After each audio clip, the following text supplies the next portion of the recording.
Cleveland.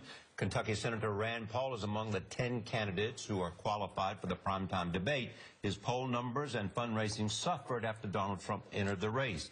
The senator is with us from Cleveland this morning. Senator Rand Paul, good morning. Good morning, Charlie. Thanks for having me. Tell us what you hope to achieve and what might come out of this debate. Well, you know, I like to mix it up, so my staff is all saying, oh, no, we need to be cautious, and I'm like, I like to mix it up, so I plan on getting into it with the other candidates. All right. All right. Mix it up.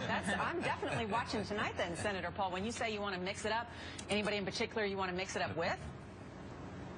You know, why not mix it up on the ideas and issues of the day? It doesn't mean it has to be impolite, doesn't mean it has to be rude, but we need to mix it up because really this campaign and who becomes the president ought to be about ideas and who can best lead the country. And I don't think we should just sort of succumb to, oh, well, you can just say anything and, you know, all of a sudden we're in some sort of reality TV show. I think there needs to be a substantive debate. Well, it sounds like you're referring to Donald Trump when you say we're in some sort of reality TV show. I know you've attributed his rise in the poll to a temporary loss of sanity. What do you think this debate could clarify? You know, I think there are a lot of issues. I think we really have to determine what are the best ways to counteract our foes around the world. Do we really need to be involved in every civil war? And has it made us more safe?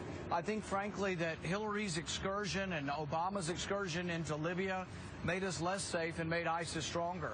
I think arming the allies of ISIS made ISIS stronger. And so there really needs to be a debate about that because so many, in fact, many on both sides think that it's always a good idea to send arms to everyone. We're now talking about, with the Iran agreement to pacify Saudi Arabia, we need to send them more arms also. I just don't think, I think there needs to be a voice of reason, and there needs to be somebody promoting a rational foreign policy, and I think sometimes both sides are a little bit overcrazed about intervention.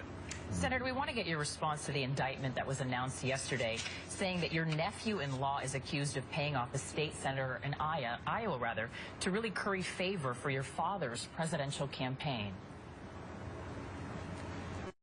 You know, for about 4 years, there have been these campaign finance regulatory rules that they've been going after. It's a little bit suspicious to me, though, that it just happens to take 4 years and then they decide to do something. The President Obama's administration decides to do something on the eve of a debate. So I think that's at least suspiciously timed. The stuff's complicated. Campaign finance rules are very complicated.